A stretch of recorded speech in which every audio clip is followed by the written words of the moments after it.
guess I was here last year, but I don't think every one of you guys were. My name's Tim Ropchan. I'm the general manager and founder of Handpiece Headquarters.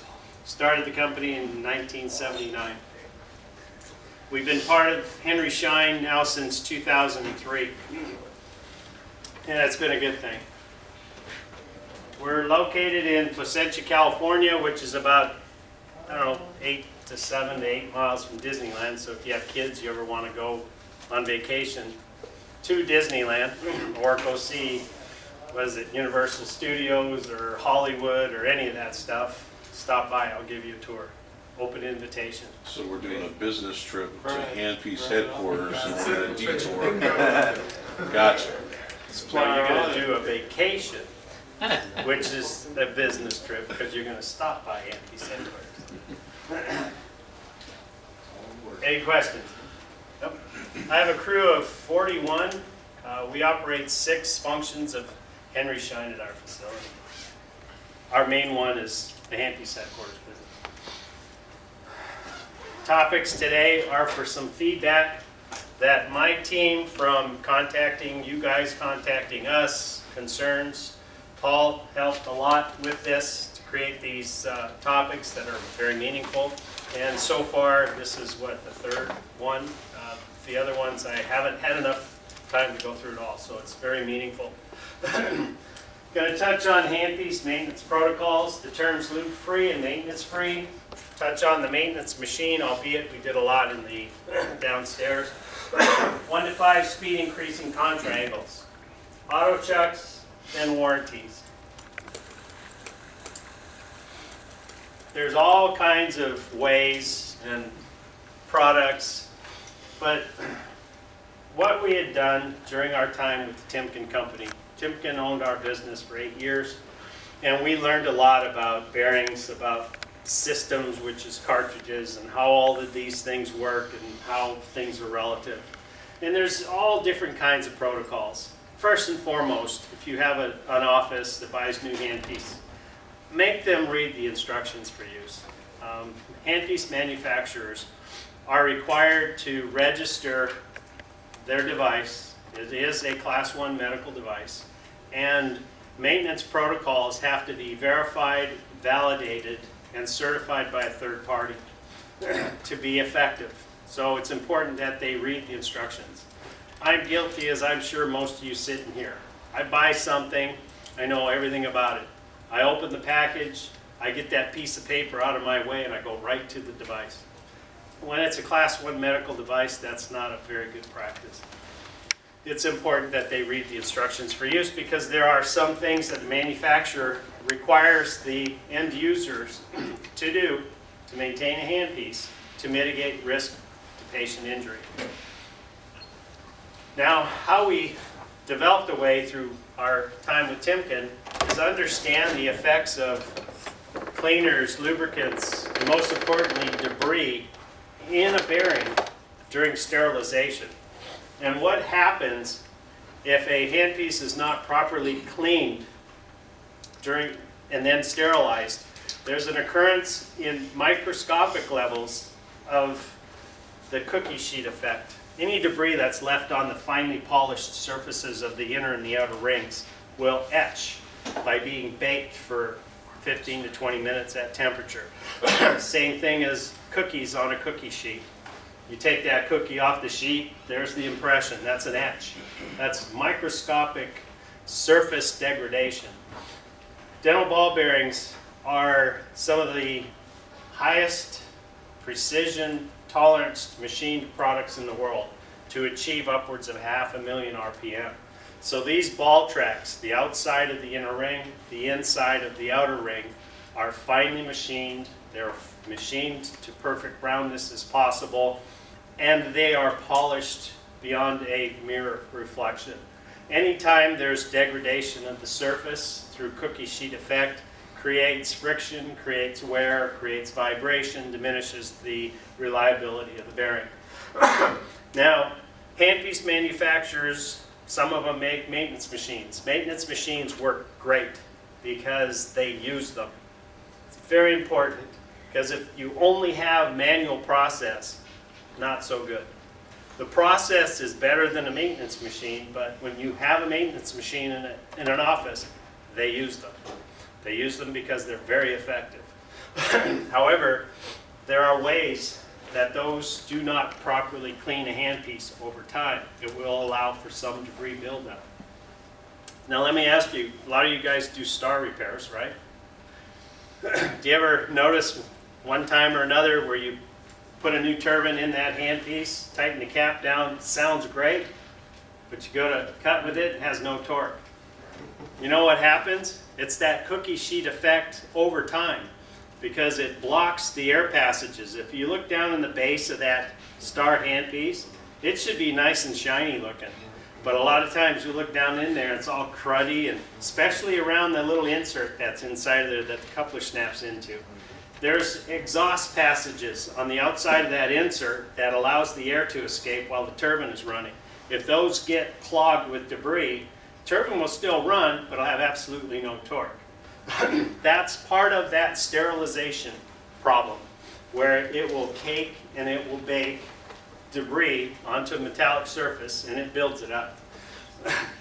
The relationship that has to maintaining the cartridge, not so much, but it's important to understand that those passages do get clogged in a star handpiece, and they should periodically be removed, and there's an O-ring that goes inside of that insert that should be replaced.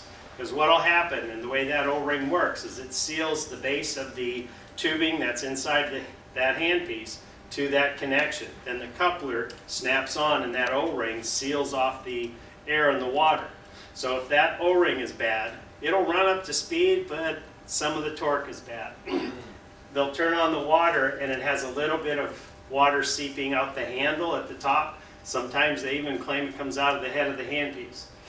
We sell a toolkit, very inexpensive but extremely effective. Shows you how to remove the pin, take the handle off, replace two O-rings where the handle slips onto the neck, and then how to push that insert out to replace and clean the flat surfaces and replace the O-ring. That's something you guys should do on a star periodically, especially if you see that debris at the end. What's the part number, Tim? Sure. I created it, but it starts with an HSR 101 kit is the O-ring. Okay. We sell an O-ring kit that comes with an extra pin. But the toolkit, look on our website. There's, I think, 4 or 5 different tools. There's a pin to push that little assembly pin out. There's one to push the neck, what's called Fila assembly. It's a little brass-looking thing that has holes in it and the fiber optics in the middle so that you can push that out. You have to be very careful when you do that. However, over time, corrosion builds up, and if you force it too hard, you could damage the tubing or the fiber optics. There's a little warning on the instructions for use, and we have an instruction manual for that toolkit on our website. So anyways, the pre-sterilization cleaning process was developed through what we learned during our time with Timken.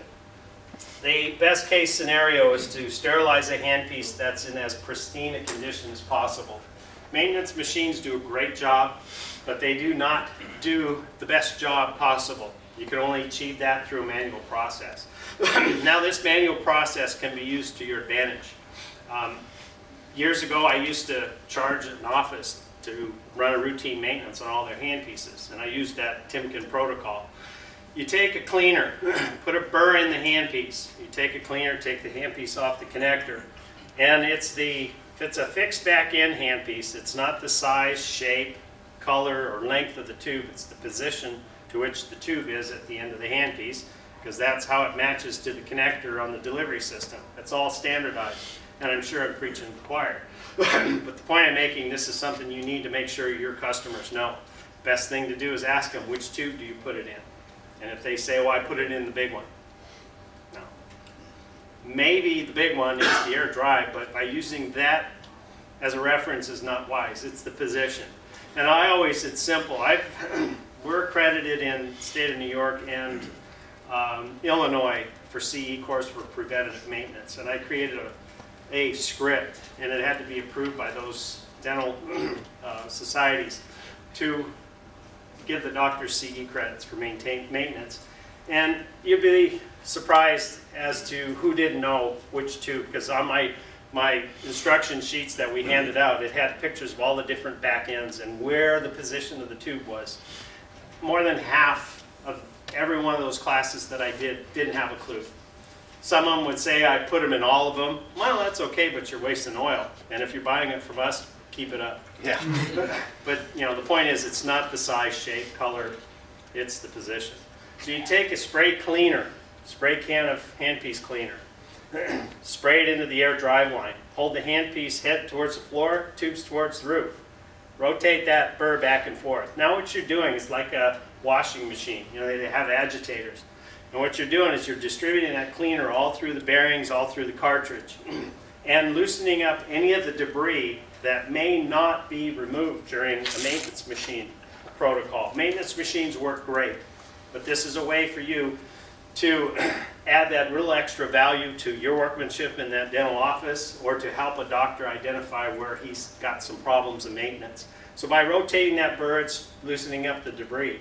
Put the handpiece back on a connector, but before you run it, cup a paper towel in your hand, suspend the head of that handpiece in the paper towel, so that when you push the rheostat, the debris and lubricant is going to come out of the head of that handpiece, both the front and the back, and splatter on your paper towel. If you're doing a manual process, it's real evident. When you first do that, a lot of debris, a lot of discoloration. Wipe the head off, repeat that process again until the splatter is as clear as what comes out of the spray can. Do you take the burr out before you do that? Or No, you leave the burr in at all times. Okay. Then you take, and if it's nice and clean, your splatter, run the handpiece, wipe the head down of any residual oils coming out of the head of the handpiece. Run it a couple times till you see no more oil oozing out the head. That's best case scenario, to put it in a bag for sterilization. That eliminates a higher measure of any type of debris, microscopic or bigger, that does cause that cookie sheet effect. You can use that protocol as part of the in-office maintenance machine testing. And I would invite every one of you guys, if you have an office that uses an Assistina, try it, see what happens. They don't work very well. They're okay, but they leave a lot of debris in the handpiece. So that's the pre-sterilization protocol. I know it's extreme, but this is the type of information that our years and years of experience being part of a bearing manufacturer who manufactures bearings for all major manufacturers of handpieces, that we use through our sterilization validation for any of the medical devices that we have a 510K for, such as the Henry Schein C-type. That's one that we make. So anyways, what I'm alluding to say is that a clean, pristine handpiece, absent of any residual oils, cleaners, or debris, will last longer than a handpiece that has any microscopic measures of any of those elements.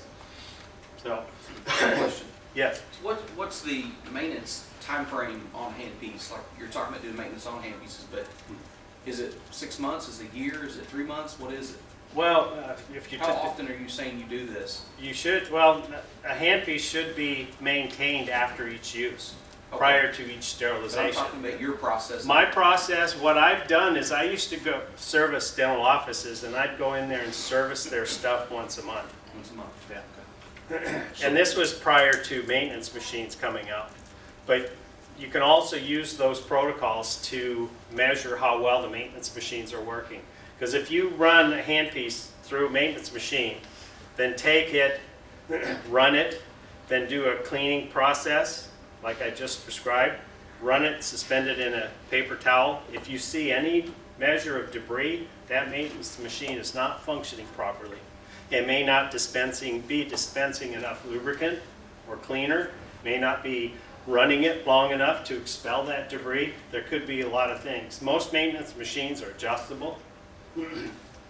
Read the instructions, they'll tell you how to do it. But the point is, if you're relying on that customer using that maintenance machine to maintain the handpiece you just repaired, you want to make sure. Always a good idea. So we've ran a cleaner through it, we haven't we've got a clear napkin or paper towel at this point. Before we bag it and send it into a sterilizer, are we going to put any kind of lubricant in there? Then the post-sterilization lubrication. I recommend using a spray can because spray can cleaners, lubricants have cleaners and lube in them. That's good to use. That's what maintenance machines primarily use before you bag it and sterilize it. It'll leave oil in the handpiece. But after sterilization, you have a dry, clean, pristine handpiece. You should never run it without putting a dropper type oil. Now these are best worst case scenarios. Not always possible in an office to do it every single time. But it's good for you guys to develop some kind of service that you follow these very detailed protocols to ensure that they're doing a good job, that they're using the maintenance machine. If they say they're using it but skip it a few days, the handpiece will tell you if that handpiece had gone through maintenance machine or if the maintenance machine is not functioning properly. So that's up to you guys. It's just I'm trying to express the importance of before sterilization, what you should do to get it pristine so that no ill effects from sterilization will occur to the bearings themselves. Then after sterilization, you use a dropper type oil because that's the bearings on a cartridge is what requires the oil. Now, auto chuck cleaning. This should all, yes sir. Don't you think that after sterilization, you're putting oil in a handpiece, you're pretty much taking it out of sterile condition? Well, as soon as you take it out of the machine itself, take it out of the bag, guess what? It's in I air. understand, but that's one thing. Provided you Putting don't oil in use person's the, mouth. if you provide, well, almost all handpiece oils are designed for handpiece applications that are patient friendly, unless you're using WD-40 or something like that. So what you want to do is eliminate cross-contamination by using a cleaner before sterilization and then a lubricant, a different product completely for after sterilization. So you're not contaminating it per se, but it's, as soon as you open that, if it's not in an operating room like a medical, like in a hospital, there is some measure. You know, one of the things I learned back in the early 90s when the doctor in Florida here, Dr. Aker, transmitted AIDS to a patient who was, you know, it was a big deal. It was kind of one of the biggest milestones in this industry. And it turned the dentistry upside down using a handpiece. Because all of a sudden in spades, they proved that the handpiece was the result of contaminating that patient. Unbeknownst to everybody at the time, the guy did it deliberately. But the point is, I saw and I was part of a lot of studies. Did you know that if by going to a restaurant, they use a high temperature washing machine? It's not sterile. And you know that each one of those instruments, especially the spoons and forks, go into a person's mouth. It may or may not go through that machine. It may just be hand washed in the sink. You are 10,000 times more susceptible to getting a transmittable disease through an instrument or utensil in a restaurant than you are through a handpiece. Believe it or not. Gonna bring my own So now be silverware with careful. me from now on. No, but I mean, the point is, it's very unlikely because most handpieces, you have to harbor those spores or germs in a oxygen absent environment. And most handpieces, they're air driven and they're dried off and they're expelled. That most of those germs, even hepatitis C, doesn't live very long, only seconds or milliseconds in oxygen. That the likelihood of getting any transmittable disease through a handpiece is highly unlikely, but it's possible if somebody does it deliberately. Any other questions? Okay, so that auto chuck cleaning, this is really important. When Star first brought out their handpiece lube-free, doctors were under the impression that lube-free means ceramic bearings. That means don't have to do anything. Well, chuck systems become susceptible to malfunctioning because of the presence of debris. Every time a doctor removes a burr, installs a new one, there could be small amounts of debris getting pushed into the auto chuck. So when you're doing a maintenance machine, they should clean the auto chuck first, then connect it, to the section of the maintenance machine that will maintain the rest of the handpiece. And the reason you do that is the auto chuck cleaning station could force debris out of the chuck into the bearings. So you want to do that before you maintain it in the machine. When you're doing the manual process, this should be done first. And this should be done before you do any repair on a handpiece. You should clean the chuck system, and if you're going to offer a rebuild service, make sure that chuck system is reliable. And by doing a cleaning process, we'll do two things. It'll clean the chuck, make it work how it was designed, and number two, it will enable you to do a rebuild. Now, how you clean the chuck system is you take any type of cleaner or lubricant, spray it into the hole that the burr goes into. Then with no burr in it, actuate the button back and forth, back and forth. And what you're doing, like when you're rotating the burr, you're actuating the chuck system. You're agitating it. And that's putting all that cleaner and lubricant and loosening up any debris that's stuck inside of there. Then you push the button all the way down. Use a burr as a plunger. And you'll feel the resistance when you first push that shank of that burr into the, the auto chuck. Just move it back and forth, take the burr out, wipe it down with a paper towel, and what you'll see is a lot of debris on what you're wiping off of that.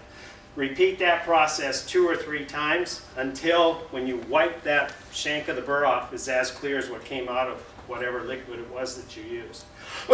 Then you can take an air blower and just blow out the rest. But the point is to use that agitation process, the plunging process to clean out the debris. The maintenance machines dispense cleaner and lubricant into the chuck system. It's a good idea to do that agitation thing real quick and then put it in the actual handpiece maintenance station, or the station that would dispense it into the air drive line. Any questions there? So I'm learning some new things that I haven't heard. So what cleaning solution do you recommend? Anything designed for a handpiece. Just anything? Just any for a handpiece, yeah. Because most lubricants, believe it or not, are considered a Class 1 medical device as well. They require a 510K. We have a 510K on a cleaner and lubricant that we've been selling as a Shine brand for years. We also have 510K on the lubricant that's going to come with the intended to use on the new maintenance machine. And we're working with a gentleman back there to make that a dental fix brand. So anything that's designed for dental application means that it's patient friendly. It's not good for patients to drink it, but it won't harm a patient. So I can use Dentalease Gen Cow for Yeah. cable, for example. Yeah, you can use that on any handpiece. You don't have to only use that on Star. Okay. The intent is the purpose and what you're trying to achieve with that cleaner. I don't recommend using, what is there, LPS and WD-40 or stuff like that. That's not patient friendly. You'd be surprised how many doctors back in the day used to use WD-40 to clean handpiece. It smells great. I love the smell of it.